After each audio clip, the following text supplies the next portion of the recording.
আসসালামু আলাইকুম ওয়া রাহমাতুল্লাহি ওয়া বারাকাতুহু।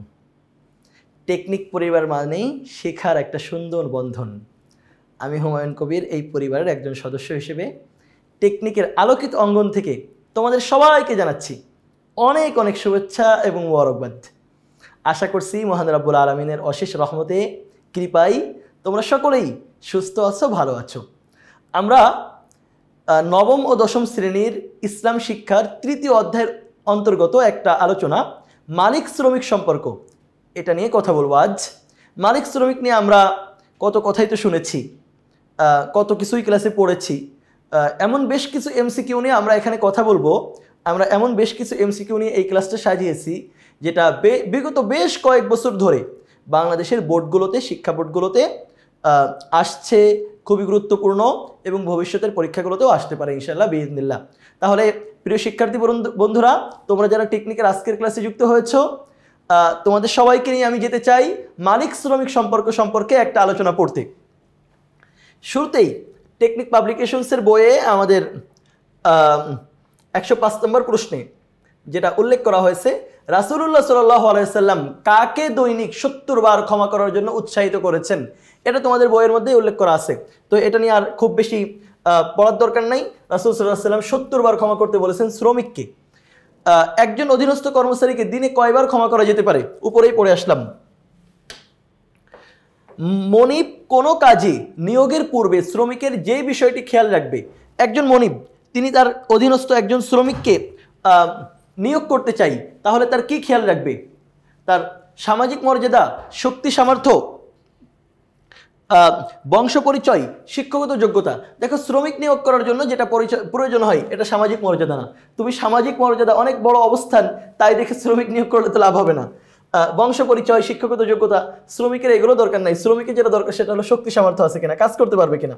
তাহলে আমরা শ্রমিক নিয়োগ করার সময় যেটা খেয়াল করব, শক্তি সামর্থ্য। ইসলামে কখন শ্রমিককে তার পারিশ্রমিক দিতে বলা হয়েছে? ঘাম শুকানোর পর, ঘাম শুকানোর পূর্বে, মাস শেষ হলে, ঈদের সময় ইসলামে পারিশ্রমিক দিতে বলেছে ঘাম শুকানোর পূর্বে। এটা খুবই গুরুত্বপূর্ণ একটা হাদিস। ওয়াতুল আজির আজরাহু ক্বাবলা আন ইয়াজিফা আরাকাহু, শ্রমিকের গায়ের ঘাম শুকানোর পূর্বে তার পারিশ্রমিক দিয়ে দাও। এটা রাসূলুল্লাহ সাল্লাল্লাহু আলাইহি সাল্লামের শ্রমনীতি ছিল। পৃথিবীর ইতিহাসে এত চমৎকার শ্রমনীতি আর কেউ করতে পারে নাই, যে শ্রমিকের গায়ের ঘাম শুকানোর পূর্বে তার পারিশ্রমিক দিয়ে দাও।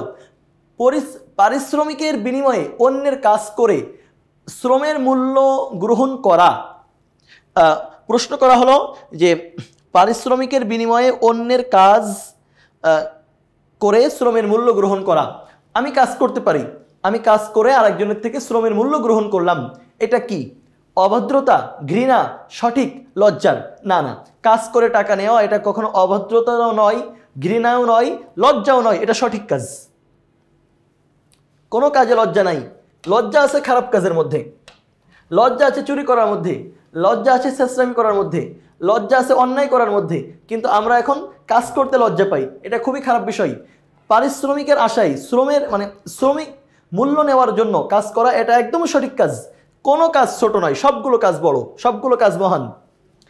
খারাপ হলো, লজ্জার হলো, ঘৃণার হলো, অভদ্রতার হলো, চুরি করা, খারাপ কাজ করা, অন্যায় করা, কাজ করা কখনো খারাপ না। রহিম সাহেব মাস শেষে কর্মচারীদেরকে যথাসময়ে বেতন পরিশোধ করেন, ফলে তার কারখানা দিন দিন উন্নতি করছে। রহিম সাহেবের কাজে কি ফুটে উঠেছে? রহিম সাহেব তার কারখানার উন্নতি হচ্ছে, তিনি শ্রমিকের মাস শেষ হওয়ার সাথে সাথে বেতন দিয়ে দিচ্ছেন। আত্মীয়তার সম্পর্ক না, শ্রমিকদের সাথে তো মালিকের আত্মীয়তার সম্পর্ক থাকে না। মনিবভৃত্যের সম্পর্ক, পৃথিবীতে এখন মনিবভৃত্য নাই। মানবিক সম্পর্ক, মালিক শ্রমিক সম্পর্ক।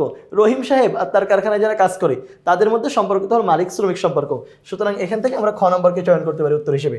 আচ্ছা, এরপর আমরা চলে যাব 111 নম্বর প্রশ্নে, যে রফিক ইটভাটায় কাজ করে যে বেতন পায় সেটা দিয়ে তার পরিবার চালায়। ইসলামের দৃষ্টিতে তার এই বেতন পাওয়া, এই যে কাজ করে সে, এই উপার্জনটা কেমন? হালাল, সর্বোত্তম ও পবিত্র, আল্লাহর বিধিবিধানের আওতায় পড়ে। তিনটাই সঠিক। তার এই কাজ করা এটা হালাল, সর্বোত্তম এবং আল্লাহর বিধিবিধানেরও আওতায় পড়বে। তাহলে আমরা পরের পৃষ্ঠায় চলে যাই এবং পরের পৃষ্ঠায় গিয়ে আমরা তিনটাই যেখানে আছে ওই পয়েন্টটাকে চিহ্নিত করব সঠিক হিসেবে। ইট ভাটায় কাজ করুক, রিক্সা চালাক, আরও যত কাজ আছে না কেন, দুনিয়ার কোনো কাজই ছোট না, সব কাজ বড়। আল্লাহু আকবার। প্রিয় শিক্ষার্থীরা, আমরা দেখি 3 নম্বর কোথায়, তিনটাই কোথায় আছে, আর তিনটাই আছে হলো ঘ নম্বরে। তাহলে আমাদের তো এখান থেকে ঘ নম্বরটা শুধু সঠিক হিসেবে মার্ক করে দিলেই হচ্ছে, কারণ উত্তর নিয়ে আমরা কথা বলেই আসছি।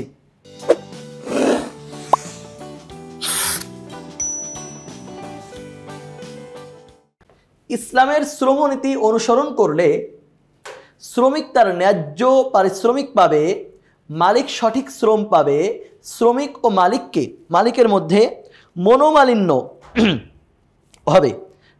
শ্রমিক আর মালিকের মধ্যে মনোমালিন্য হওয়ার তো কোনো কারণ নাই, যে কয় টাকার কাজ সে করছে সে কয় টাকা দিয়ে দিলেই হলো। তাহলে শ্রমিকও তারা ন্যায্য পারিশ্রমিকই পাচ্ছে, আর শ্রমিককে যখন নিয়মিত টাকা দেওয়া হচ্ছে, মালিক কিন্তু তখন শ্রমিক কিন্তু শ্রমটাও দিবে, মালিক সঠিক শ্রমও পাবে। তাহলে 1 আর 2 সঠিক। তো 1 আর 2 কোথায় আছে? 1 আর 2 আছে গ নম্বরে। সুতরাং এই প্রশ্নের উত্তর হিসেবে আমরা গ নম্বরকে চয়ন করছি। এরপরে আমরা 113 নম্বরে চলে যাব। আমরা এখানে দেখতে পাচ্ছি লেখা আছে 113 আর 14, এই দুইটার উত্তর দিতে হলে একটা উদ্দীপক পড়তে হবে এখান থেকে। মহানবী সাল্লাল্লাহু আলাইহি সাল্লাম বলেন, মজুরের বেতন নির্ধারণ না করে তাকে কাজে নিযুক্ত করবে না। ঠিক আছে, একরকম দিবানে, একটা দিবানে কাজ করো, তোমার ঠকাবো না, এমন কথা বলে কাজে নিযুক্ত করবে না। অন্য হাদিসে আছে, শ্রমিককে তার গায়ের ঘাম শুকানোর পূর্বে তার পারিশ্রমিক দিয়ে দাও। দুইটা কথা আমরা এখান থেকে পড়লাম।